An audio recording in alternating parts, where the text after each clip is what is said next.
Bonjour à tous, bienvenue dans cette nouvelle vidéo sur ma chaîne YouTube et aujourd'hui on va parler de la dernière production Netflix Army of the Dead, le dernier film fait par Zack Snyder. Alors dans cette première partie de vidéo, ce sera une partie sans spoiler et puis dès que je vous préviendrai, on commencera les spoilers, mais vous inquiétez pas, dans cette partie là vous êtes en zone safe. Alors, je vais juste commencer par une petite parenthèse parce qu'il faut absolument que je la fasse. C'est quelque chose qui peut-être va sembler présomptueux, mais ça ne l'est pas dans ma bouche, mais il faut que je le dise, parce que c'est un bon préambule. J'estime, c'est mon avis, que le zombie n'accepte pas le moyen. Un film de zombie peut pas être moyen, pour faire simple. Il peut être médiocre, et s'il est médiocre, parfois, par sa médiocrité, il peut être quelque chose d'intéressant. Et ça, c'est pas mal. Je prends un exemple, un nanar. Un nanar, ça peut être ridicule, ça peut être nul, mais un nanar, ça peut aussi être un plaisir coupable. Il peut y avoir des bons nanars. Et les films de zombies peuvent être des nanars. Et il peut y avoir, à contrario, des films de zombies bons, voire très bons, voire exceptionnels. Mais pour moi, il ne peut pas y avoir de films moyens. Un de mes films préférés, par exemple, c'est Je suis une légende, qui est un film de zombies, en tout cas très ressemblant à un film de zombies, que j'aime énormément, porté par Will Smith, qui est un de ces rares films où je me suis retrouvé littéralement percuté, on va dire, par l'histoire, tellement elle était incroyable. Le film est donc très bon, et au contraire, on peut avoir des films de zombies qui, eux, peuvent tomber dans le kitsch tout de suite, très rapidement. Et quelle est la différence? Eh bien, c'est la réalisation. Et le budget aussi. Et le budget. Ça concerne également les séries d'ailleurs, hein. Mais bon. Si vous avez un très bon réalisateur et qu'en plus il a un très bon budget, il peut normalement faire quelque chose de bien. C'est pas toujours le cas, mais il peut faire quelque chose de bien. Là, Netflix, on sait qu'ils ont quand même des moyens qui peuvent leur permettre de produire des choses quand même plutôt sympas. Quand on compare par exemple ce film avec les effets spéciaux qu'ils ont eu par rapport à The Walking Dead qui a été capable de nous faire une biche d'une réalité absolument incroyable et un réalisme fou, on se dit quand même qu'il y a eu de l'argent qui a été mis sur la table. Si vous avez vu The Irishman, par exemple, fait par Scorsese, bah forcément, vous avez vu qu'ils sont capables de produire des films quand même plutôt très ambitieux en termes de réalisation et faire confiance aux réalisateurs qu'ils embauchent. Quand vous prenez Zack Snyder, vous savez que normalement, vous allez avoir un film qui aura plutôt de la gueule. Voilà, c'était un premier préambule pour expliquer que ce film, soit il va être mauvais, selon moi, soit il va être bon. Et il ne peut pas être moyen. Et c'est pour ça que je pense que j'ai vu que les réactions étaient un peu acerbes, mais pourquoi est-ce que je pense que les films de zombies, c'est vraiment... soit on se positionne dans on aime bien, soit on se positionne dans on n'aime pas. Et maintenant, je vais vous donner mon avis. Qu'est-ce que j'en ai pensé? Alors, déjà, je vais vous résumer l'intrigue. Elle n'est pas dure à résumer, vous inquiétez pas, ça ne spoil rien. Donc, Dave Bautista, donc, qui interprète le personnage... Dave Bautista, maintenant on l'appelle.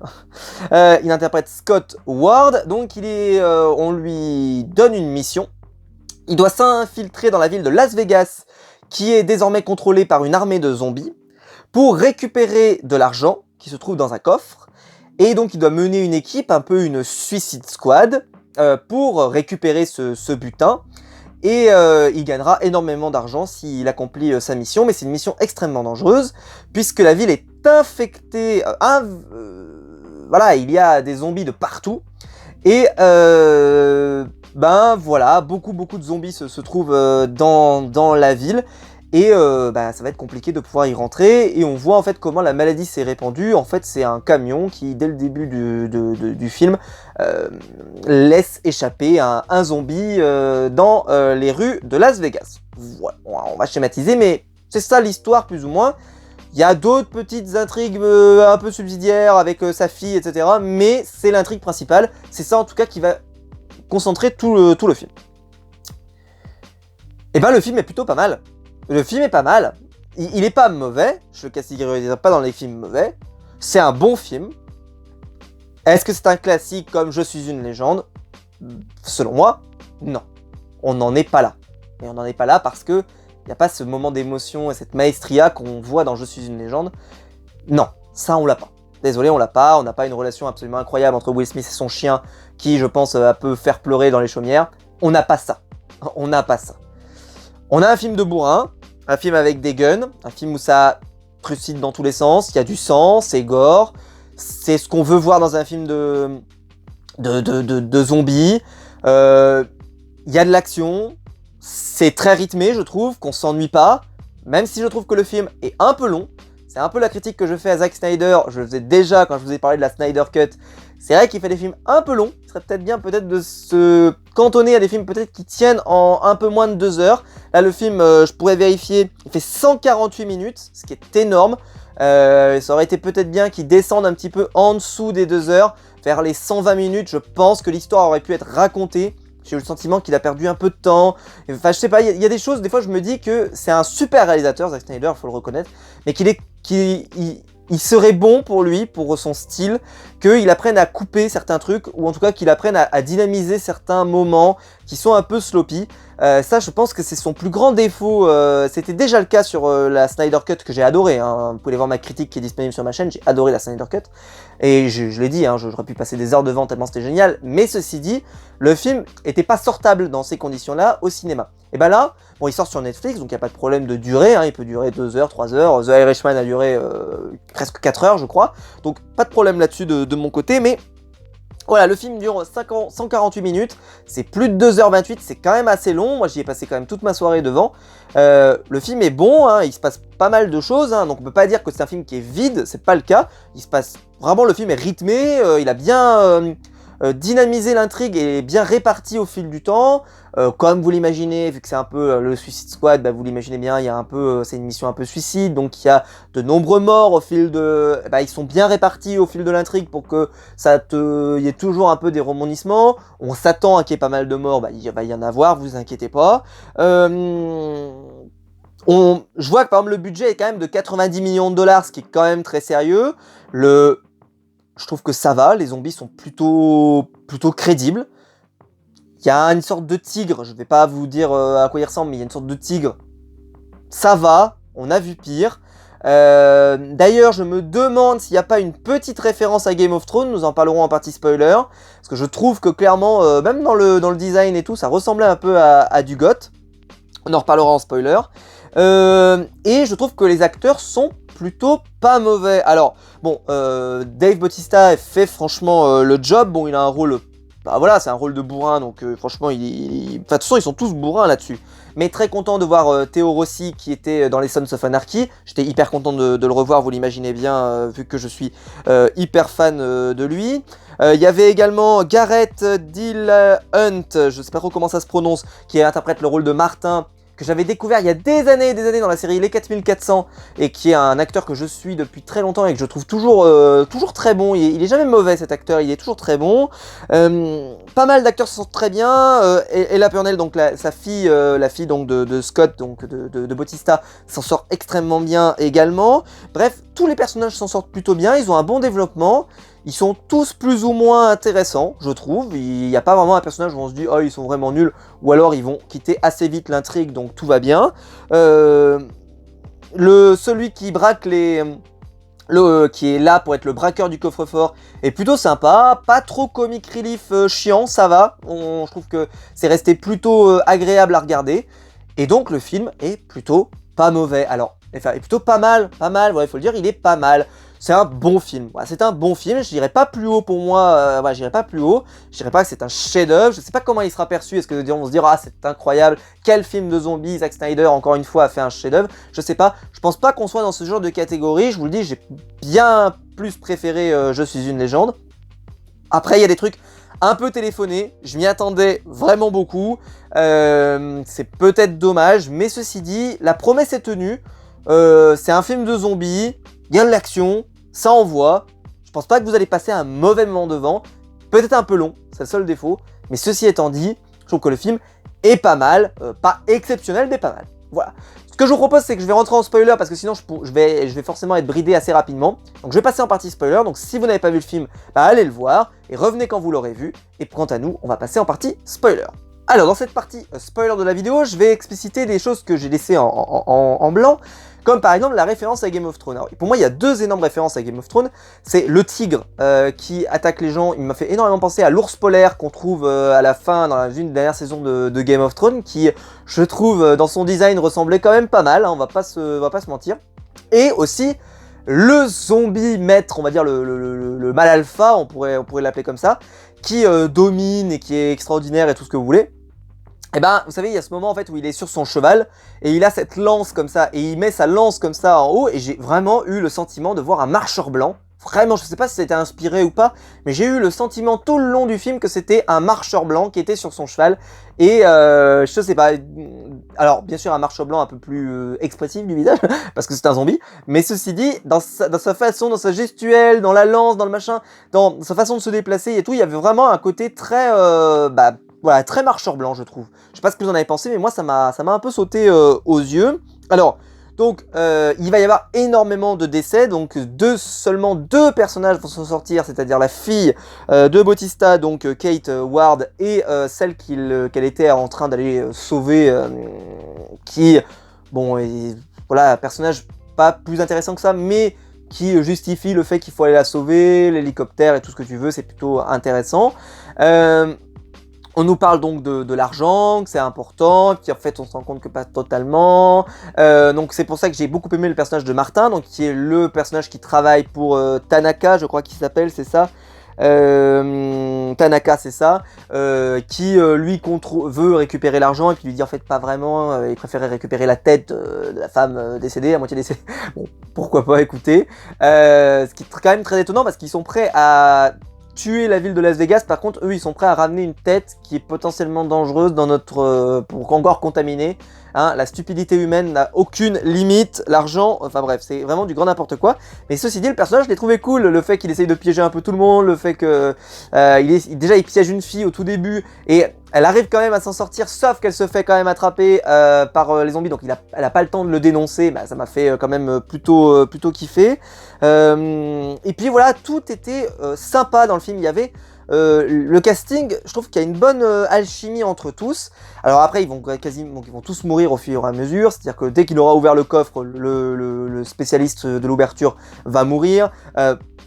Tout le monde va plus ou moins décéder, sauf le personnage donc de, je sais plus comment il s'appelle, qui lui, non c'est pas lui, bon bref peu importe, en tout cas c'est le Black qui est le 3e à être récupéré par Bautista, qui lui arrive à se sortir en restant bloqué dans le coffre-fort. Je m'y attendais, quand j'ai vu comment c'est, je me suis dit forcément c'est ce qu'ils vont faire. Je m'étais même dit d'ailleurs peut-être que ils vont peut-être pas pouvoir accéder à l'hélicoptère, peut-être qu'il va pas démarrer ou je ne sais quoi, et donc ils vont redescendre et s'enfermer dans la salle pour survivre. Par exemple, je m'étais imaginé un truc comme ça, bon ça sera pas le cas, mais ça sera le cas pour un des personnages.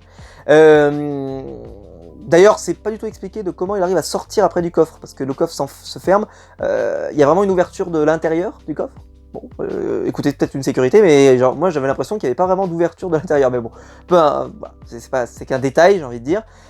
Donc il va ressortir, etc. Et donc ce sera un peu le seul survivant avec les filles, puisque Bautista lui va se faire mordre dans le combat final dans l'hélicoptère et va finir par être tué par sa propre fille. Scène assez géniale quand même, c'est peut-être une des rares scènes vraiment stylées de ce film. Mais ceci dit, comme je l'ai dit, c'est surtout un film de bourrin, c'est-à-dire que ça va cribler de balles dans tous les sens, c'est spectaculaire, voilà, ça tire, hein, donc il y a de l'action, vous inquiétez pas, il y en a à revendre. Mais comme je l'ai dit, je pense que ça aurait mérité d'être raccourci. Je pense en particulier à tout un long moment où t'as justement Martin qui discute avec la jeune fille blonde, un peu badass et tout, qui est prêt, qui justement sacrifie Burt à mourir. Elle fait un sacrifice. Par exemple, ce moment-là, il est assez long, quoi. Pour arriver à ce résultat final, il est très long. Ça dure longtemps. T'as l'impression que là, on aurait pu couper, peut-être qu'on aurait pu gagner, je sais pas, 5-6 minutes quasiment. Et ben non, on a laissé cette scène se durer vraiment, va durer vraiment longtemps. Et c'est peut-être dommage. J'aurais préféré que, par exemple, certaines scènes soient un peu coupées pour rajouter en dynamisme. Mais c'est mes goûts, hein, mais j'aurais préféré. Pareil, on aurait peut-être pu couper des scènes de fusillade qui sont très très longues, il y avait peut-être moyen de couper. Je pense aussi que le début du film, est un peu long à se lancer. Alors, la première partie où vous avez l'évasion du zombie qui va aller attaquer Las Vegas, là honnêtement c'est plutôt stylé avec le passage dans les casinos où t'as les prostituées, ou enfin pas les prostituées mais danseuses de cabaret on pourrait dire, qui se sont transformées en zombies et se jettent sur les clients, c'est plutôt sympa. Mais pareil, Snyder abuse un peu de, vous savez, de ses côtés où voilà, il fait beaucoup de ralentis, des choses comme ça. Ça ralentit un peu le début du film. Et après, il faut tout faire de l'exposition, le temps qu'il recrute son équipe, tout ça. C'est relativement efficace, c'est-à-dire que chaque scène, je trouve que les l'une derrière les autres, elles sont bonnes. Ceci étant dit, c'est vrai que le film a 40 minutes, il n'a pas encore véritablement démarré. En tout cas, pas vraiment de l'intrigue principale n'a pas démarré. Ils sont pas encore arrivés dans la zone de Las Vegas. Donc c'est peut-être un peu long pour une mise en place. Ceci dit, la mise en place, elle a fait le café, elle a été très bonne. Mais est-ce qu'elle était... Je sais pas, j'ai trouvé peut-être qu'on aurait pu raccourcir. Et je vous le dis honnêtement, je pense qu'on aurait pu arriver à 2 heures et que le film aurait été quand même meilleur. C'est mon avis. Dites-moi dans les commentaires si vous le partagez, mais je pense qu'il aurait pu être meilleur. Assez surpris que Bautista meure à la fin. Je m'étais un peu dit peut-être qu'ils vont essayer de faire une licence, peut-être qu'ils referont une suite derrière. Et donc ça pourrait être pas mal de garder Bautista parce que limite s'il refait un autre casting derrière, tu peux le garder lui. Et je pense qu'il est quand même plus vendeur que la plupart des gens de ce casting qui sont quand même beaucoup moins connus. C'était clairement le visage de ce film, on va pas se mentir. Donc voilà, je pense qu'il n'y aura pas de suite. J'ai vu qu'il y avait un préquel qui était prévu, mais je pense qu'il n'y aura pas de suite. En tout cas, je l'imagine. Parce que voilà, Bautista, je pense qu'il était le personnage l'acteur qui a été le plus bankable, en tout cas dans ceux qui étaient dans le film. Voilà, un bon film de divertissement qui est gore. Alors, pour ça pisser, ça pisse, hein. Il y a du sang, ça t'arrache la jugulaire, ça pisse le sang, ça s'attaque plusieurs fois. Il y a le fameux tigre, qui se jette sur Martin justement et qui le bouffe en plusieurs fois. Enfin, vraiment, voilà, ils ont pas hésité, c'est très bien, parce que pour les films de zombies, il faut pas hésiter. Et comme je vous expliquais en tout début de vidéo, je trouve qu'on n'est pas tombé dans le kitsch, parce que par exemple, je pense que même si le budget est quand même pas mal, Snyder a quand même conscience de avec ce budget-là, je peux pas faire tout et n'importe quoi. Et il y a souvent en fait des plans de caméra qui sont un peu flous, par exemple, pour cacher un petit peu peut-être la misère. Et justement, ça donne une ambiance encore plus pesante, donc tant mieux. Pareil, des moments, il filme que le bas, il filme pas le haut, il filme pas la tête des zombies. Et ce qui fait que tu les vois juste marcher. Et c'est quelque chose qui est très utilisé dans The Walking Dead, où ça permet justement de donner un aspect très menaçant. Tu travailles le son pour faire le son du zombie qui arrive et tout, et tu montres juste les gens qui sont en train de marcher, et ça donne cet effet glaçant. Alors que si jamais tu les filmes vraiment et que tu vois le maquillage, et que si le maquillage est pas au top, dans ce film il est tout à fait bon, mais si c'est pas le cas, tout de suite ça devient un peu pas beau et ça devient pas crédible et on tombe parfois dans le nanar. Là c'est pas le cas. Là au contraire, je trouve qu'il a très bien géré ses plans de caméra pour nous suggérer beaucoup de choses, et quand par contre il a fallu mettre de l'argent et que ça envoie, il a pas hésité. Quand vraiment il faut mettre le zombie en plein visage, j'ai l'impression que vraiment il a essayé de faire que ces plans-là étaient magnifiques. Il essaye aussi souvent de se mettre des plans très... voilà, c'est pas quelqu'un qui s'enferme, Zack Snyder, c'est quelqu'un qui aime bien voir de loin. Donc on a des magnifiques plans de la ville de Las Vegas, recouvert de sable, de poussière et tout. Enfin, elle est vraiment assez stylée. D'ailleurs, ça me fait toujours drôle de voir ce genre de ville comme ça à l'abandon total. Ça me fait toujours rire parce que voilà, ok, les gens sont plus là, très bien. Donc la ville effectivement est laissée à l'abandon, très bien. Mais pourquoi elle a l'air aussi délabrée en aussi peu de temps? Je peux comprendre que ça avait duré longtemps, mais ça m'a toujours surpris de se dire qu'une ville pouvait se délabrer aussi vite. Je sais pas si c'est vraiment réaliste. Vous allez me dire, un film n'est pas fait pour être vraiment réaliste, surtout un film de zombies, mais ça m'a toujours perturbé un petit peu. Voilà, ceci dit, c'est rien de gênant. Petit truc un peu peut-être dommage, c'est Bautista qui donc il essaie de lui donner une love interest avec un autre personnage qui, je trouve, arrive un peu comme un cheveu sur la soupe en plein milieu de l'intrigue.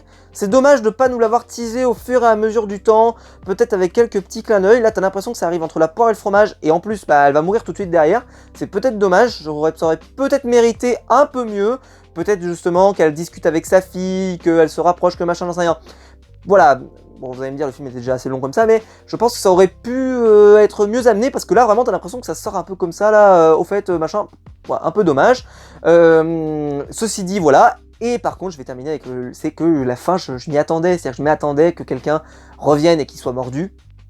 Et que donc quand le virus continue, c'est exactement la fin du Godzilla de Roland Emmerich où ah super, on a fait tomber une tête, je sais même pas si c'est une tête nucléaire ou un missile en tout cas sur l'immeuble où il y a des Godzilla dans tous les sens, enfin en tout cas des mini Godzilla et la bombe explose, on pense qu'ils sont tous morts et puis en fait il y a un œuf qui survit et là tu dis oh putain il y a un œuf qui survit. Et ben là c'est exactement pareil, c'est-à-dire que il y en a un qui a survécu, il y en a un qui a survécu. Voilà, ça c'est un grand classique, je m'y attendais. J'étais pas été surpris, j'ai juste dit ah c'est un classique, voilà, c'est un classique, c'est comme ça. Mais est-ce que je m'en serais privé? Oui, mais c'est un peu dans les codes de ce type de truc, donc ça me choque pas forcément, voilà. Écoutez, j'espère que la vidéo vous aura plu. Dites-moi vous ce que vous en avez pensé dans les commentaires de ce film. Est-ce que vous avez trouvé divertissant ou pas? Est-ce que ça vous a convaincu ou pas? Dites-moi ça dans les commentaires, n'hésitez pas à liker la vidéo, à vous abonner, à la partager sur les réseaux sociaux. Il y a le bouton rejoindre juste en dessous pour devenir membre soutien et je vous en remercie. Et quant à nous, on se retrouve très vite pour une nouvelle vidéo. Ciao!